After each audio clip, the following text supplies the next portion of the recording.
And our session starts now, and then probably around 3:15, we'll take a break, maybe 3:15. We'll take a short break, and then we'll come back and then do our second part then. So feel free to move up if you want. If not, I'm kind of there you are back there. Hi. I also have started an email list. If you're interested in getting the notes from the presentation, then at some point, if you can attach your email onto this list, then I'll make sure that I send the notes to you. That would be a great idea. Around by email. So, like I said, I'm Cathy Patterson-Sterling, and I wear a number of different hats. I'm a registered clinical counselor. I'm also an author of a book called Rebuilding Relationships in Recovery. I have quite an extensive background in working with people impacted by addiction, but particularly working with families impacted by addiction. And so what I did early on in my work is I spent about 3.5 years working with a large group of families where their loved ones had just come out of treatment. And I followed the course of this group for 3.5 years, and I was asking them, how are things? Because we have this sense that once clients go into treatment or they get counseling, that there's this kind of happy sunset that they go off to. And so I followed along with this group, and I was mapping and diagramming all of the kind of things that were happening to them. And what was occurring is a lot of people were having arguments. They were feeling very frustrated, very disillusioned, because they had had the counseling, they had had the treatment, and they thought the worst was over. And so what was happening, surprise, surprise, is just the beginning. And so what was happening is that they were going back to the exact same cycles and patterns that they did in the addiction, except that there were no drugs or alcohol. Or there were some slips involved and so forth, but they're going back to behaving and acting and interacting with each other the same way they had before. So I ended up writing a book about that. There's copies out in the hallway on the book table. And in my journeys, I've also been a clinical manager at Maple Ridge Treatment Center, and I'm a program director at Sunshine Coast Health Center. And I really enjoy the work I'm doing with families. I do the family program at Sunshine Coast Health Center, and I also have a private practice in which I'm helping all kinds of families and individuals impacted by addiction. So our work here today, how many of you are counselors working with people impacted by addiction? Okay. How many of you are substance-affected partners or family members? Okay. And how many of you are in recovery yourself? Great. So this presentation that I'm going to be giving to you this afternoon is I'm going to talk to you about the impact of addiction on relationships. And then I'm going to share with you how people get stuck in these patterns in the relationship. And then I'm going to share with you what happens when counseling or treatment occurs and why people go back to those exact same cycles and patterns, and what we can do about that in the healing journey. Does that sound okay for this afternoon? That's what we're here for, pretty much? Okay, great. So let's get started.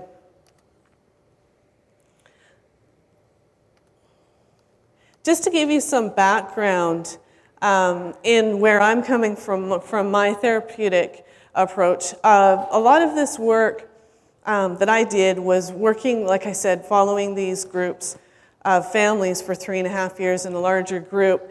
And my approach is a blend of cognitive behavioral therapy, systems, and existential meaning-based approach. You won't hear me use the title of codependency at all. I don't like using a title and a label above people. And I really like to be very client-centered, and I believe about building on people's strengths.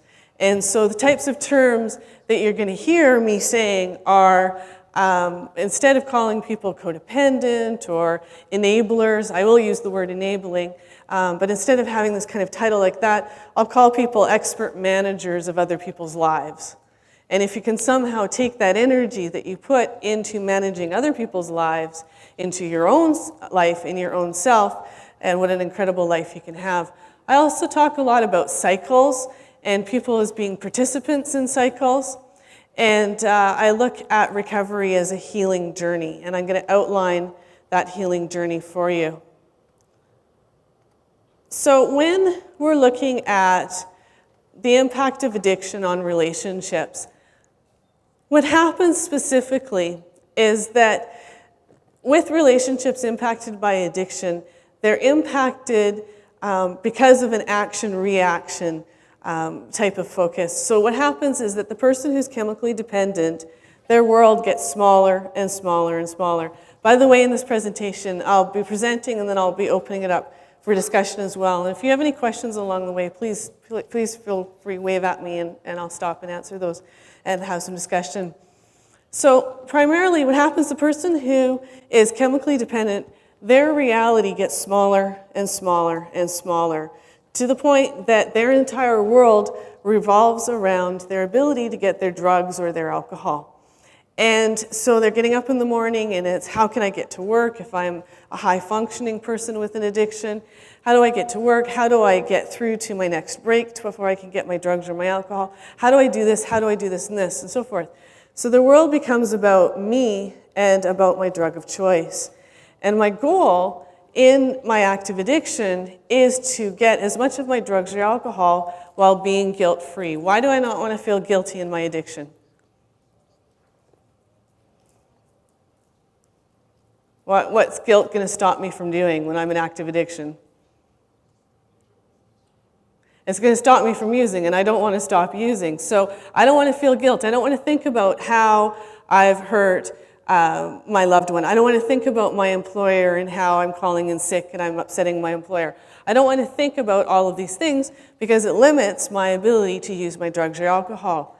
So as a result of that, I start to become physically unavailable as I'm off using my drugs or alcohol, but more importantly, I become emotionally unavailable.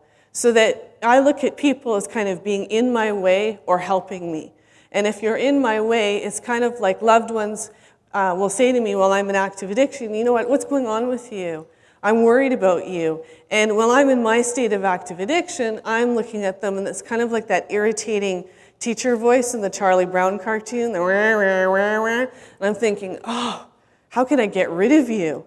And then by the time I get through to the end and my addiction continues to progress, I'm almost looking at people as dispensing machines. It's like, you know what, Sharon, I can get $50 out of you, but Wally, whoo, at least you're good for at least 200. So, I mean, you may be the most incredible, fantastic uncle or, person in my life or friend, but I'm looking at how I can maneuver the situation. The center of my reality is myself and my ability to get my drugs or alcohol. And so what happens is that I stay stuck in the center of this. And if you want to be in a relationship with me, then you need to start playing by certain rules and kind of almost doing a little dance around me and walking on eggshells. So because I'll start arguments and so forth so that I can get my drugs or my alcohol, and I'll make it a situation about the fact that there's no bread in the fridge or whatever it is. I'll set up arguments. So my deterioration and my underfunctioning and my addiction has a tremendous impact on the family. Now, as a family member or a loved one, my experience as a loved one is that I'm witnessing somebody else completely self-destructing. And so in the beginning, I may think, okay, it's about this particular situation, it's this legal problem we have, or, the police are picking on you and the drinking and driving and, whatever it is, it might be this one particular incident. But as I continue on in a relationship with somebody who has an addiction, I'm witnessing them self-destruct out of control. Because one of the key indicators of having an addiction is that it's not fun anymore. Your life, you're starting to have negative consequences. Bad things start to happen to you, and they progress, these negative consequences, until you've hit rock bottom, or there's sub-layers of rock bottom, and so forth. So I'm watching somebody that I love negatively decline, and while I'm watching these consequences and so forth, I, as a loved one or family member, start to go into kind of a chaos or crisis mode. And so I go into this kind of state where I need to attend to what needs to be done. So you've crashed the car into the tree. Okay, no, you're alive. Okay, great. Let's get on with this. Okay, let's deal with the lawyer. Let's deal with the legal situation. Let's deal with the police, the reports, and I become very factual as I then somehow become drawn into your life to start managing all of these situations for you. And I become very logical and very almost kind of robotic around doing that because I don't have time to feel around this. I'm on super vigilance mode. What happens as a result of that is that I don't have time to feel. And all of my feelings kind of go on a back burner and I stuff them because you're in active addiction, you're having this crisis, this argument, and it may not even be as dramatic as having these arguments and all this volatile behavior. I may just be passed out on the floor. I just may be on my couch or I'm locked up in the bathroom for hours at a time. So there's this emotional isolation as well. But as a family member, I stuff my feelings about that to deal with this. And as a result, I end up experiencing what I call emotional burnout. And what that looks like is once the person, if they do end up going into treatment, a lot of family members will finally have this feeling of, okay, I can finally exhale. And, I have so many loved ones will say to me, you know what, Cathy? I'm loving the 49-day program. How about the 9-year program? Because I'm getting the best sleep of my life here, okay? And just keep him or just keep her. And then all these feelings start to surface. And they're so happy and so relieved the person has gotten treatment, but now they're angry. And it's kind of like I want to hug you and throttle you at the same time. And then anger and resentment starts to come up as well. Because what happens to the person who goes into treatment is they go on an accelerated learning curve. So they're starting to learn who they are, they're starting to get their identity back, and they're starting to be able to go through the day looking at somebody in the eye and not have to worry, okay, what did I do yesterday? Who did I rip off? Who did I lie to? And it becomes this incredible, it's a type of recovery high, especially in treatment centers where you have this really strong fellowship. And so people will go into groups and take risks and start to share who they are and be accepted. And it's like, wow, incredible. I can share who I am, be accepted, and so forth. And so they'll get excited and call home and say, guess what? Guess what we talked about in group today?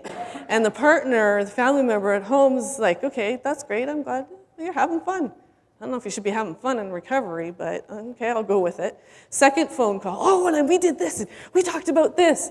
And then all of a sudden, the family member or loved one, this happens so often, will say, well, it must be nice to be living in club rehab. And it's like, oh, why did I say that? And it's just like, it's kind of like these comments just kind of sneak out and whack you in the side of the head. And then family members are thinking, oh no, what did I do? I feel so guilty.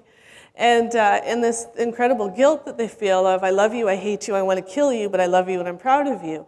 And all these feelings coming out at once. And that is really important to understand the state of emotional burnout, which I'm going to talk about later as well. What happens in relationships impacted by addiction is that because the person in addiction, their reality becomes so limited and so small that they focus on just themselves, that causes the entire family to get stuck. And so one cycle that they get stuck in is that the person who has the addiction is in the center and everybody kind of functions around them. And then we have all these rules that occur so that, we don't wake up dad before 11 in the morning, or, to make dad happy, we give him a beer.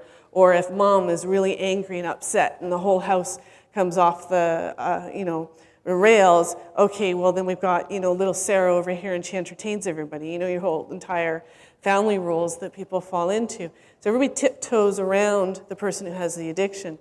This is very important because that's one frozen dynamic that stays in place in recovery. The entire family works well trying to survive the best they can in the addiction, But that dynamic is one that stays stuck. And then in recovery, I'll show how that happens as well. A second dynamic that happens is that this person here who's in active addiction is focused on their drug of choice. And what they're trying to do is to manage their relationship with their drug of choice. And if you are a person who has an addiction, how do you think that relationship's going? Trying to tame and monitor and control your intake of substances. Is it going very well? If you're an alcoholic and you're trying to be a social drinker, is it going to work for you? No, not usually. So what happens is this person is trying to convince themselves of all the ways that they can drink, all the ways they can use their drugs, how they can manage their lives and manage this relationship with their drug of choice. This person is watching their relationship with their drug of choice. This person then starts to try and manage this person's relationship with their drug of choice. So they're pleading with the person, please don't go out, please don't do this. They're arguing, creating arguments, distracting them, controlling them, doing all of these different trying all these ways to then stop this person and interrupt this relationship with the drug of choice.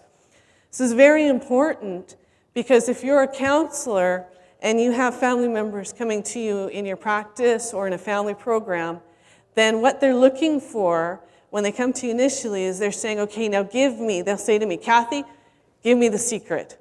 So tell me that fantastic phrase, or, because you went to school and everything, Cathy, tell me how you can package this into exact words so that I can get him or her to stop using their drug. So because I've tried everything. I've tried hiding the keys. I've tried locking the door. I've tried pleading. I've tried screaming. I had a lady a month ago who found my number in a doctor's office, and she called me, and she said, I feel like in my job what I do is I extract people from parents' basements, like even 47-year-old sons from people's basements. And I had this sweet, sweet lady, and she called me, and she said, Cathy, my son, I have worked primarily in men's treatment centers, as you can tell, but she said, my son, he's a sweet, sweet child. He's a really nice guy. He lives in our basement. It's always the second or third sentence, and he lives in our basement. And so he's 47, he lives in our basement, and he has a crack cocaine problem. And I was doing his laundry, and I found his pipe. And you know what I did? On his lunchbox, I put his crack pipe on his lunchbox. He knows, I know now. And I said, whoa, okay, he knows you know now. And she says, yep. So I don't think he's going to be able to be smoking his crack, not feeling guilty. Now I know. And I had proof. I've had proof this time.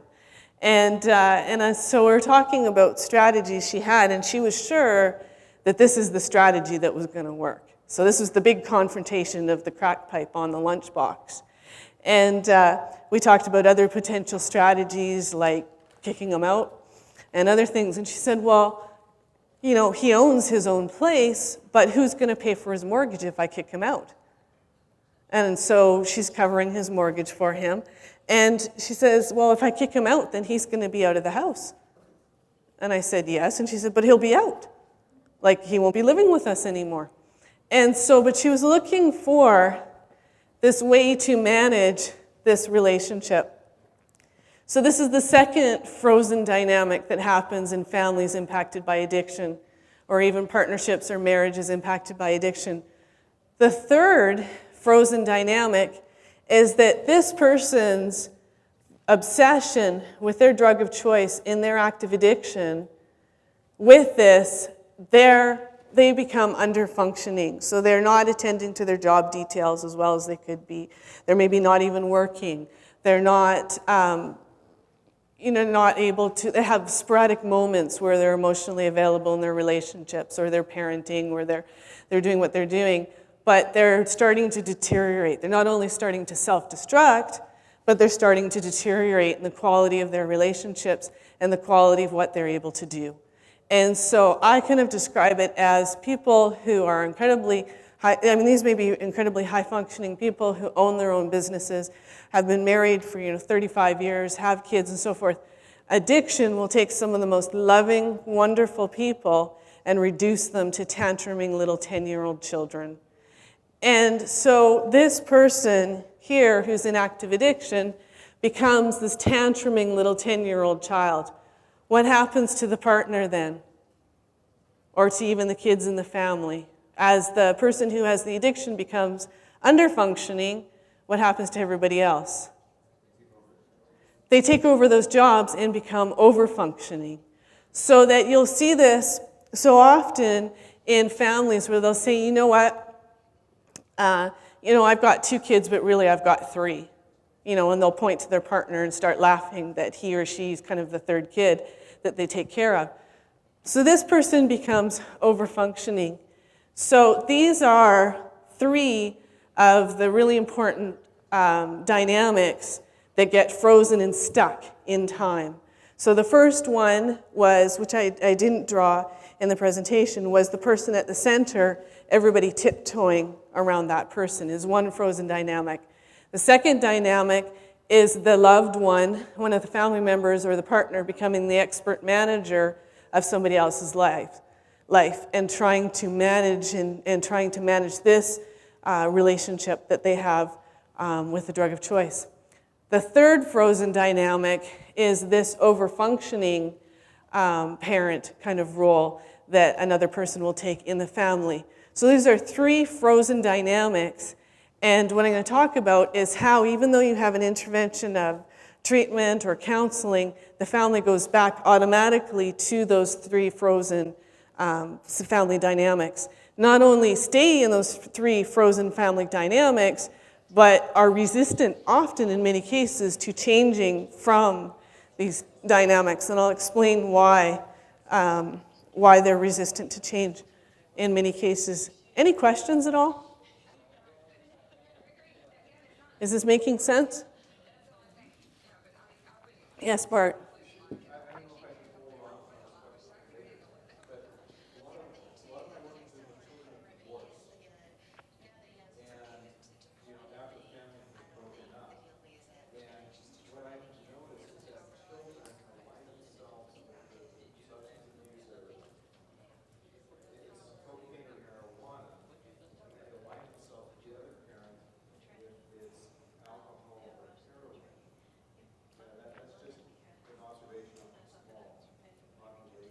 Mm-hmm.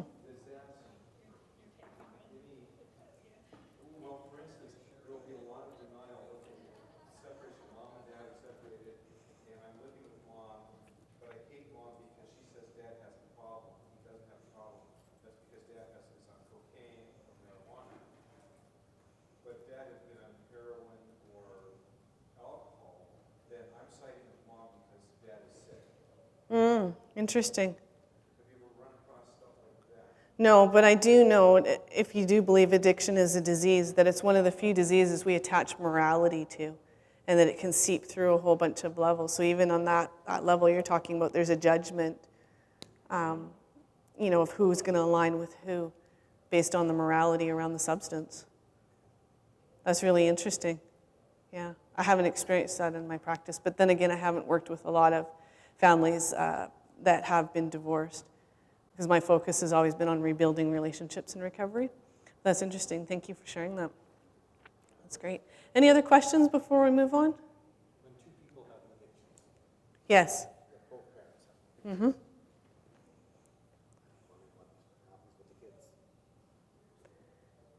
Two parents are addicted, and the kids, there's a whole bunch of different factors that can happen.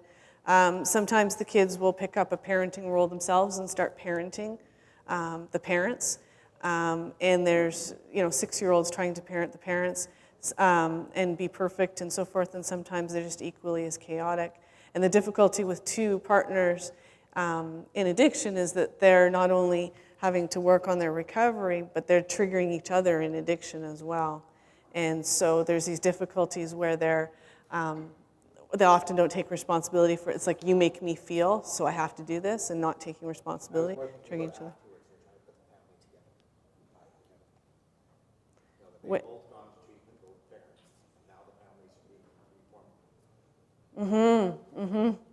Yeah, that's really interesting. Well, that's what I'd like to know, because I got a couple of children in my, I teach in an alternate program who had that happen.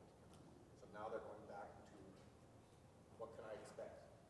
Yeah. Parents are coming back from treatment, the child's going back to his house, what can I expect as a teacher? Is going to occur with this young man?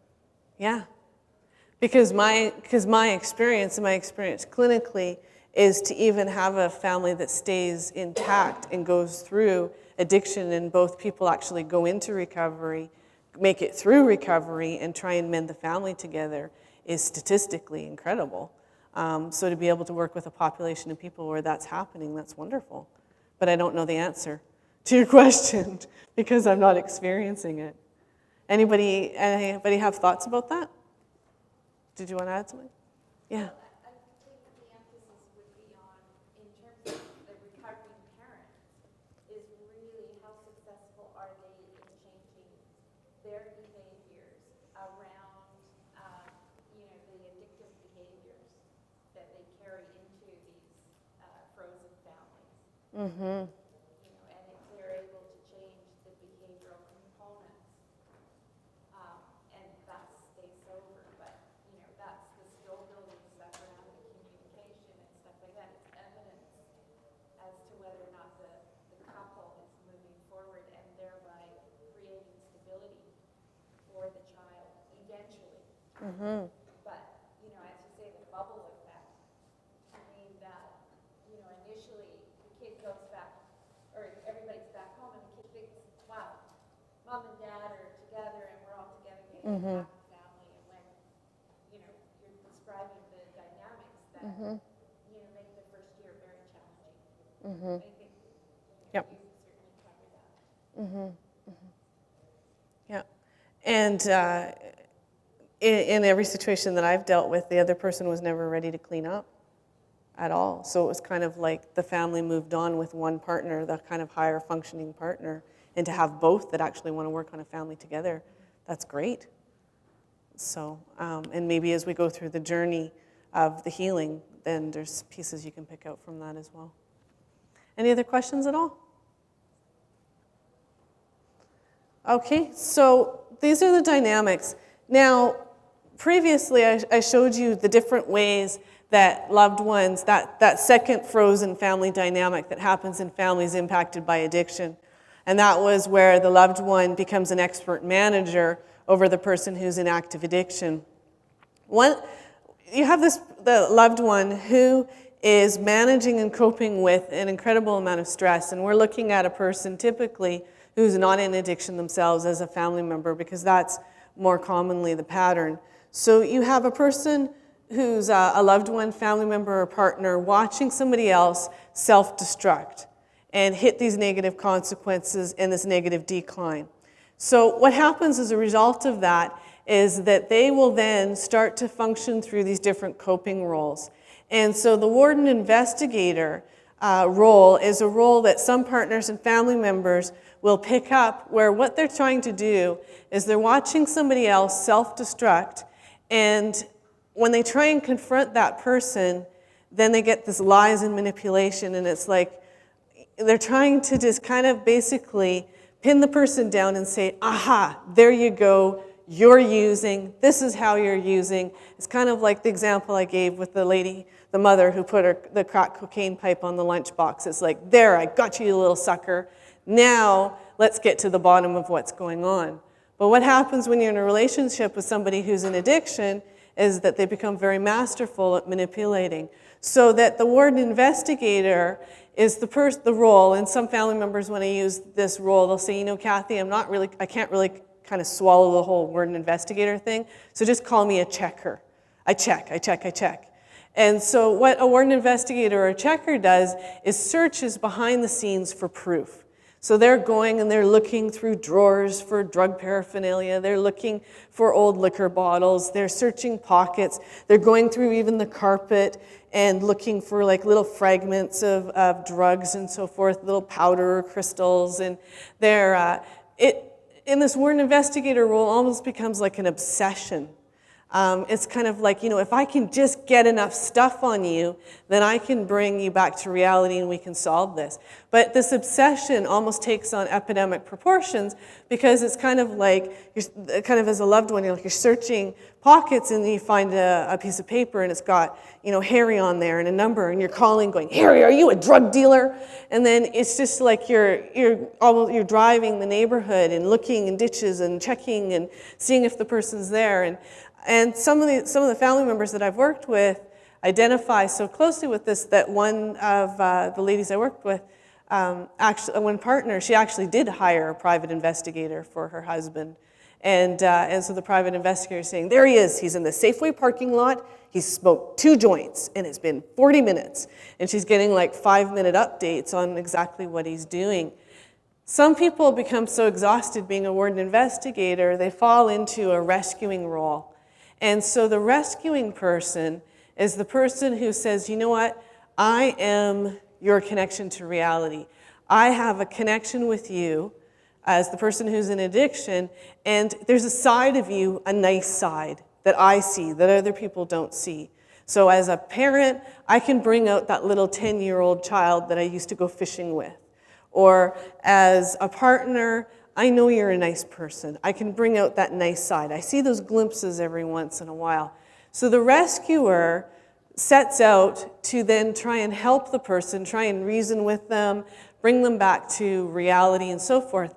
The rescuer is offering their place to stay. The rescuer is taking phone calls at 3 o'clock in the morning.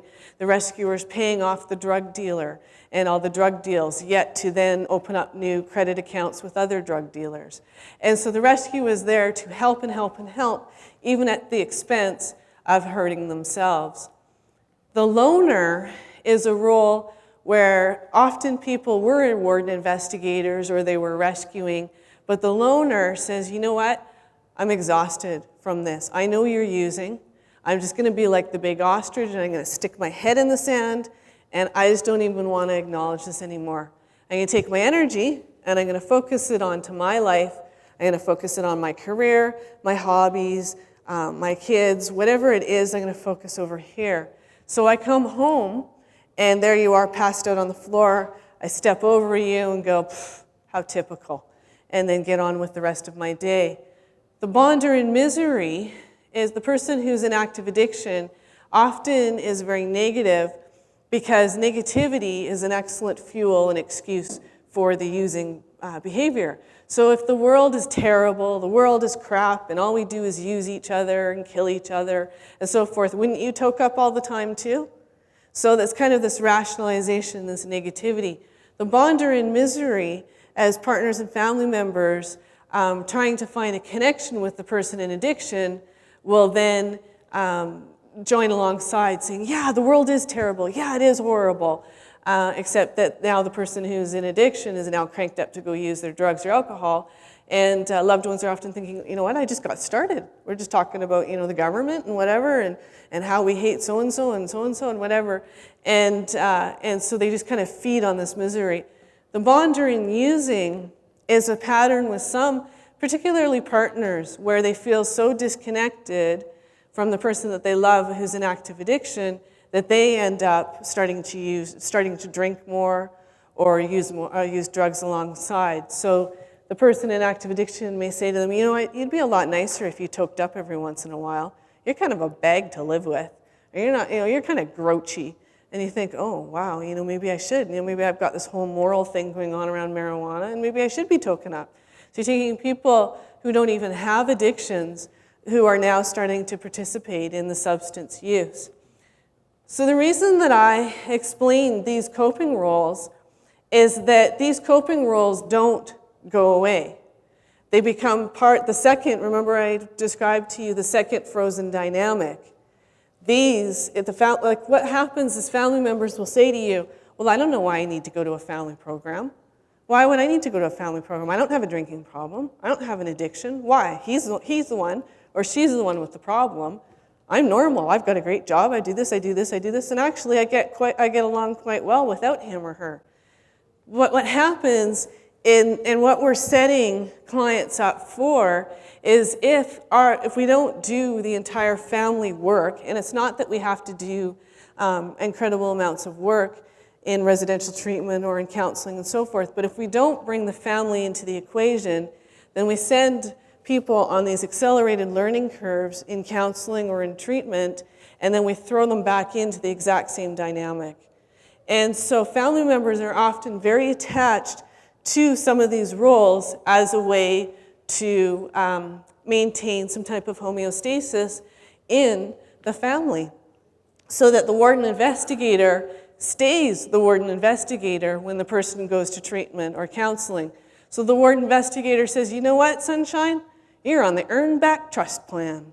So you get $30 a week, and I want, because now the partner is into the over-functioning role, remember frozen dynamic number 3, and will say, I've got control of the finances, and you've put me through so much pain. I like this, actually. I know I'm not happy, but you've got an allowance now. So $30 a week, and I'd like receipts. And if you're good, then maybe in a month or so, you might go up to $60 a week.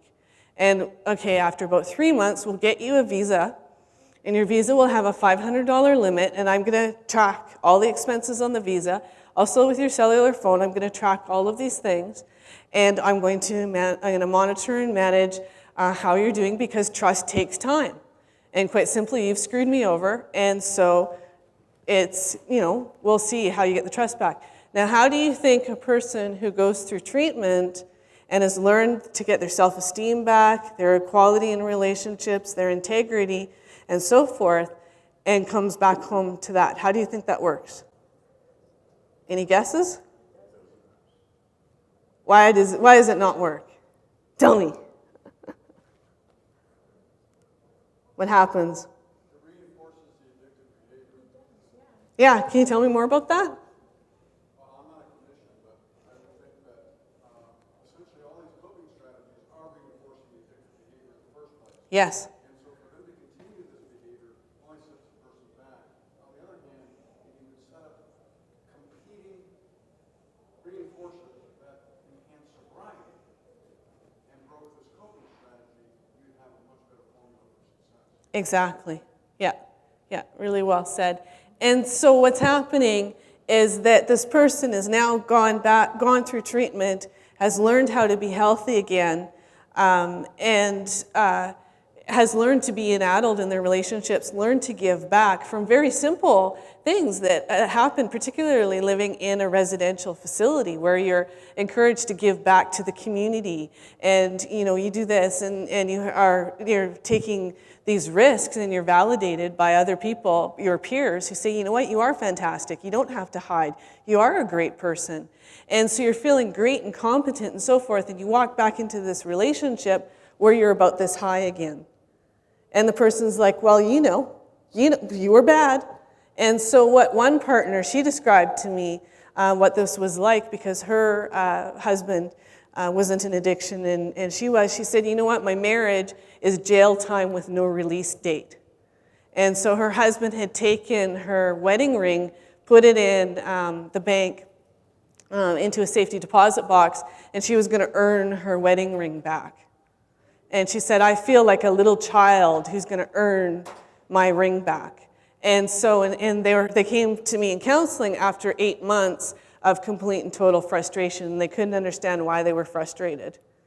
And they were very competent, intelligent people. So the warden investigator and partners and family members will say to me, Cathy, what do you think of our plan? He's trust, it's got to be tangible, right? It's got to be, you got to show trust is being built. So how about if he does this, or she does this and this and this and this and this? And the partner is still in that power position. And I say there's a fine line between stupidity. I mean, you don't go take out a collateral mortgage on your house and say, here, honey, spend the money however you want to. But if you're in that role of the over-functioning parent, and your loved one comes back out of treatment, it explodes, and it explodes big time. And often, like you said, with a relapse, and triggers the exact same behavior all over again. The rescuer dynamic, that frozen dynamic, what happens with the rescuer is that the rescuer has learned over time that they function best when somebody else is weak. So I need to rescue you. Now, when somebody comes out of treatment or they come out of counseling, do they need to be rescued?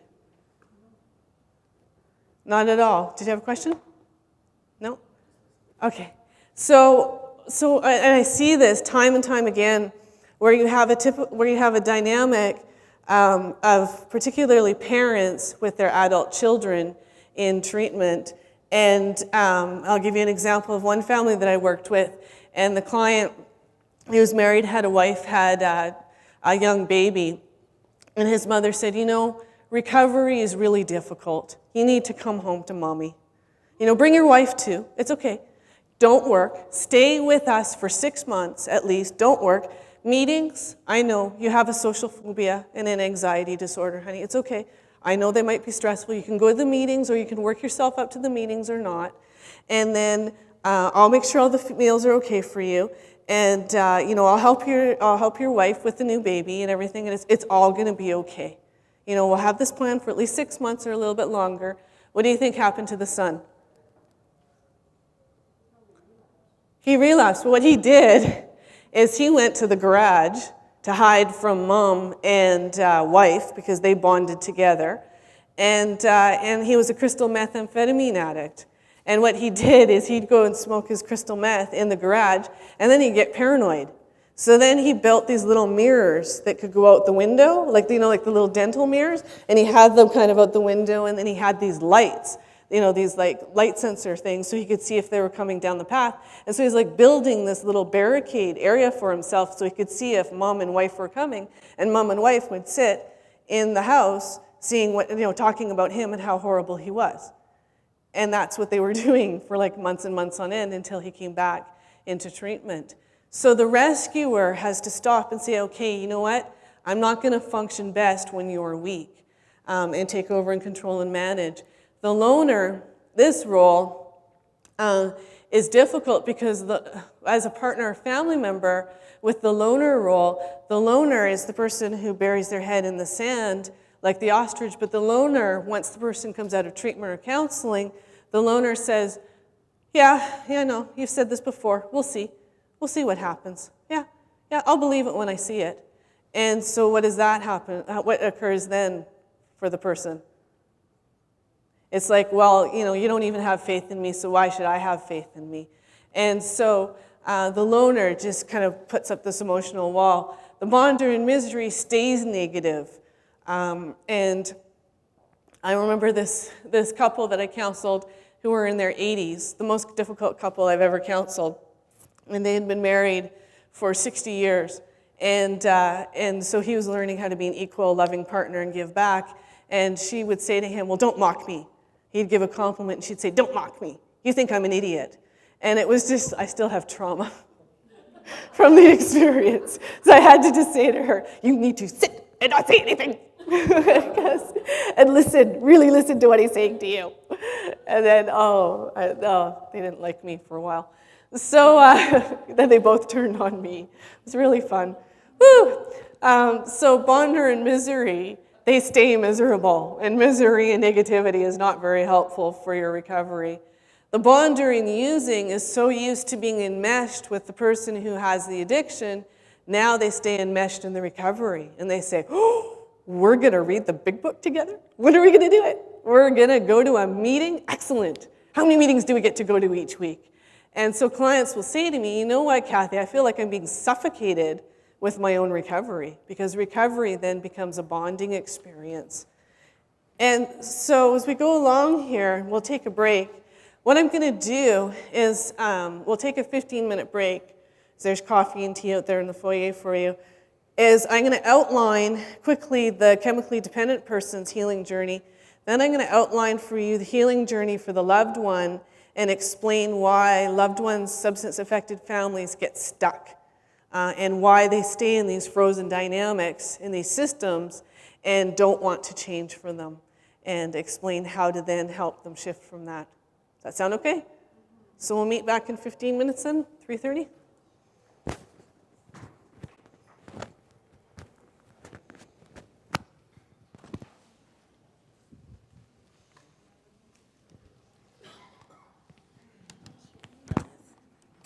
Can you send out your tape, your thing?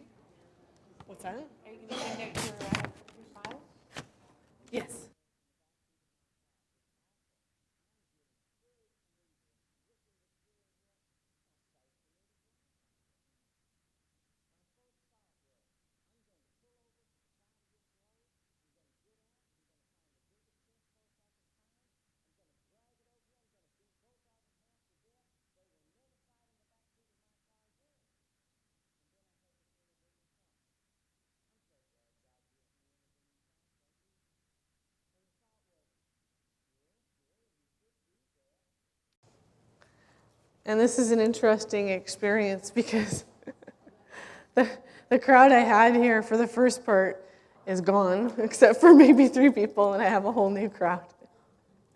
So that's good. A lot of people told me they had to leave early, so it wasn't just me, really. I have an email list for those of you who just joined us, and the email list is for people who want the complete PowerPoint presentation from the beginning to the end of what I presented. So if you were just joining us now, welcome. And what we're talking about is the impact of addiction on families. And we're talking about how families get stuck into 3 different types of system patterns. And so 3 different dynamics. And those dynamics are helpful for managing the addiction. But what happens is when people go to treatment or they go to counseling and come back, they go back exactly into those dynamics. And so what I'm doing right now is I'm just going to, and I don't know that we'll go all the way till 5, and I will be opening up this up for discussion. And if you have any questions, please wave at me and I'll answer your questions or we'll have a discussion. What I'm going to do right now for the remainder of the presentation is I'm going to outline the healing journey for the person for the chemically dependent person, and then for the family member, the substance-affected family member or partner. And then I'm going to share with you the ways they get stuck and how there's some resistance to changing and flowing through these healing journeys. And as counselors, what we can be doing as well to help people. So this is the chemically dependent person's healing journey. And for so many people, the focus is on creating and then maintaining a recovery program. But what happens is that a lot of people with addictions who then move into recovery will say, I don't understand it. I'm clean. I sobered up. Why is my family members, why are they yelling at me? Why are they mad? Why are they annoyed? What's going on? What happens in the healing journey is that the creation and maintenance of a recovery program is very, very important, and it's a wonderful ability to do that. But there are a whole bunch of leftover defenses or thinking thought patterns from the addiction that were helpful in the addiction because the person didn't have to recognize the pain and upset that they were causing other people, but they're extremely unhelpful in the relationship rebuilding process. So people who end up going through addictions and moving into recovery will often have patterns where they're incredibly self-absorbed because their reality gets smaller and smaller and smaller to the point where it's about me and my drug and how do I get to my drug each day. And everybody else is kind of on the sidelines and you're either for me or you're against me. So what happens is that as a person who's in early recovery, if I haven't worked on that, I walk into a room, and of course you should all know who I am. I kind of walk through life as if I'm the center of all important activity, and the world kind of revolves around me.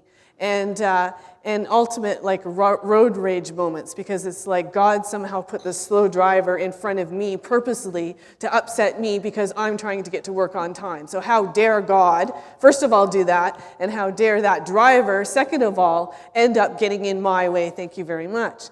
So I kind of walk through life as if I'm very important and nobody else is.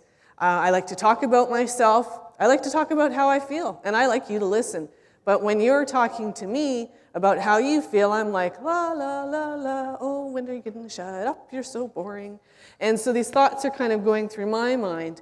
And in early recovery, if I don't start working on these leftover, what I call the addict constellation of behaviors, then, and I'm walking through life as if I'm the center of all important activity, then I try and turn all of you as family members into a cheerleader for my recovery. So I walk in and say, hey, I went to a meeting tonight. And the rest of you are supposed to say, yay, you went to a meeting. All right, yes, yes, yes. And I might, I'm just thinking about it, might be reading the big book tonight. Maybe a page. Oh, you're reading the big book. And so everybody's supposed to be so excited about whatever it is that you're doing. And so if you don't, people in early recovery don't have this awareness then they become very frustrated in their relationships. Because what is so important is the big three at a constellation of behaviors that people need to work on in early recovery is, first of all, the selfishness. Secondly is the impatience, because in your addiction will, it's very helpful in your addiction to be impatient. I want what I want when I want it.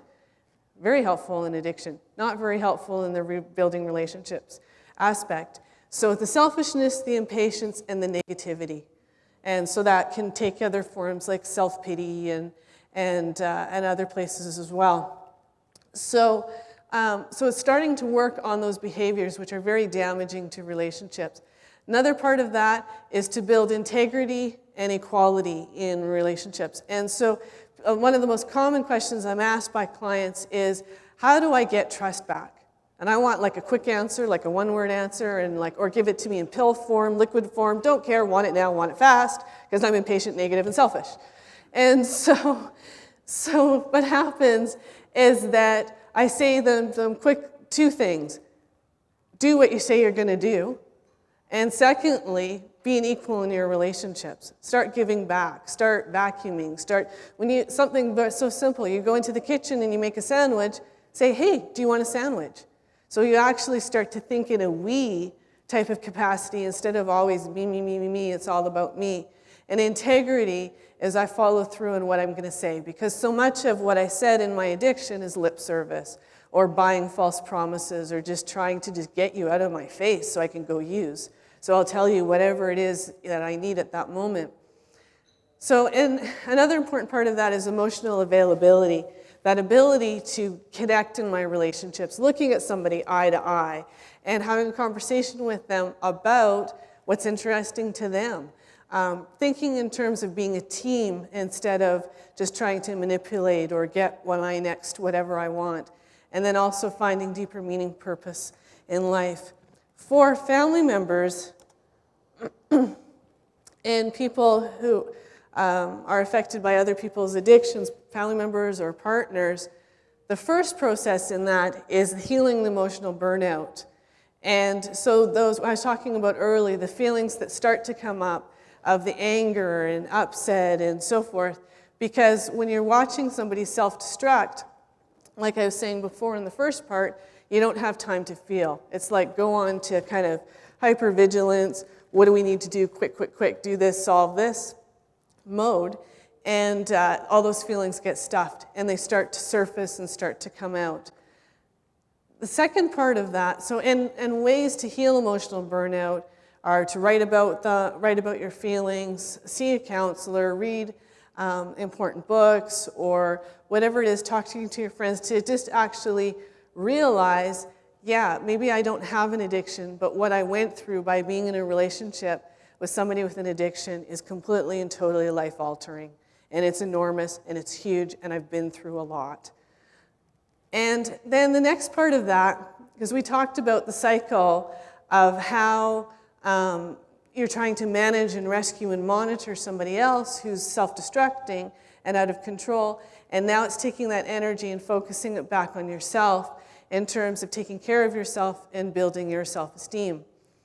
Then the journey after that is, and these are some of the kind of signposts along the journey, after that is building what's called healthy emotional detachment, or Al-Anon will describe it as detaching with love.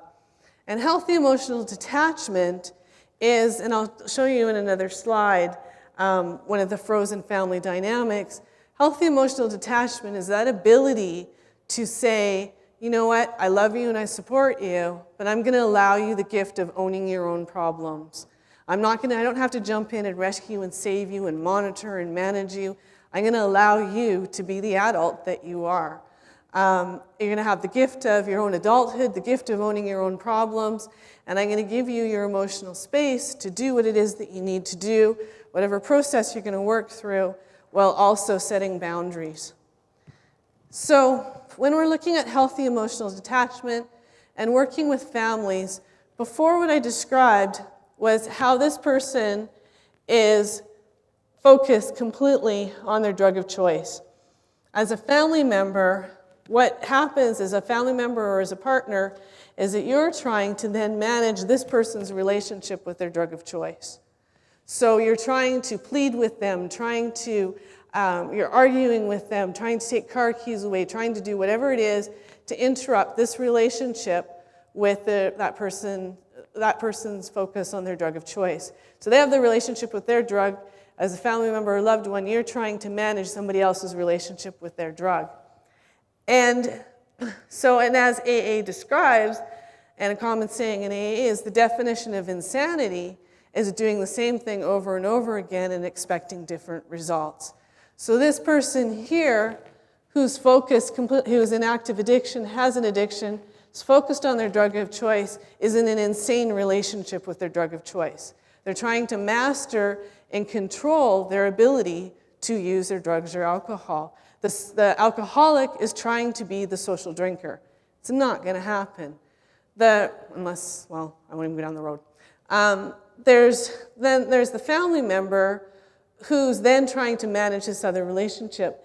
And this person is then starting to lose themselves, their identity, completely in this person's life.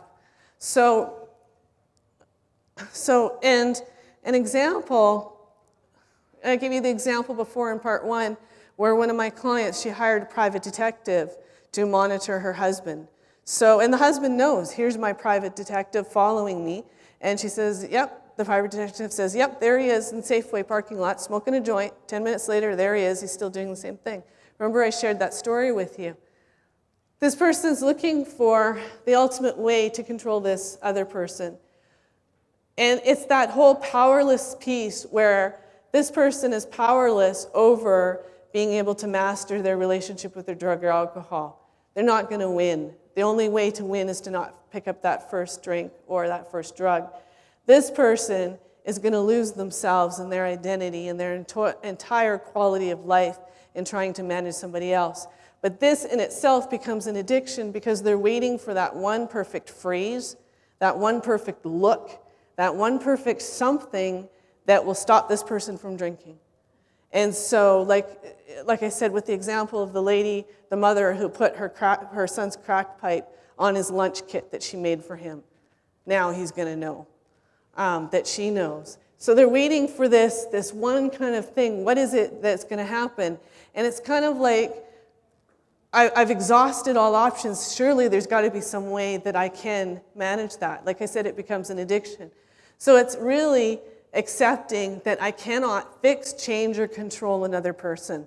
If this person's going to use, they're going to use, and there's not a thing I can do about it. There's not a big secret message I can say. There isn't one form of packaged wording or whatever. And I'm going to lose myself in this cycle, in this frozen family system cycle. And for many family members, the total kind of ingredient of whether they had a good day or not is, did he use today? Did she use today? Can I check? Can I do this?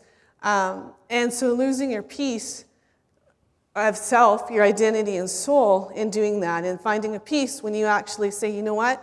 I'm going to take all that energy instead of expert managing you, and I'm going to put it into myself. And so what happens then is, and this is the third frozen dynamic that I shared, where the person who's in addiction becomes underfunctioning, and the person who is the loved one starts to overfunction and monitor everything, is that this relation, and I was describing also before how people end up going exactly back into this relationship, into the earn back trust plan, where partners and family members say, you know what, I like being in control of the finances. Thank you very much. You know, I don't really like my situation, but if you hadn't screwed up so badly as you had, I wouldn't be controlling all the finances. And no, you're not going to get money out of me. And no, all here, you might get a little bit of an allowance. And they do everything and so forth. Remember, I was describing this person comes back from treatment, comes back to this parenting type of relationship. And so it's about setting boundaries where you say, you know what? We're going to be equals in this relationship, but it's not okay for you to yell and scream at me. It's not okay for you to hound me for money. It's not okay for you to be using drugs or alcohol. So you allow the person to be who they are, but you set boundaries with them. You also have a healthy emotional detachment formula. We're talking about rescuing patterns before, and where you say, am I truly helping this person, or am I contributing to the problem?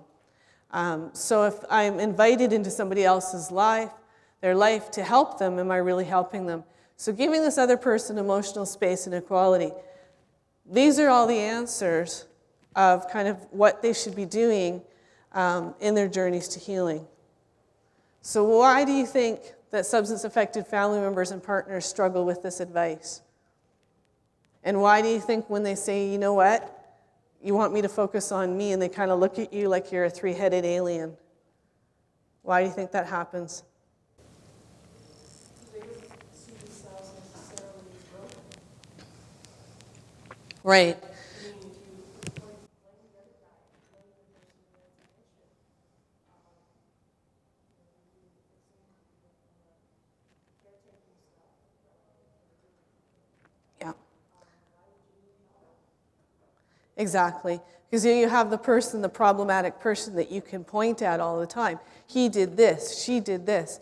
And so what happens is then I can escape any responsibility for ever working on my life or progressing. Was that clear?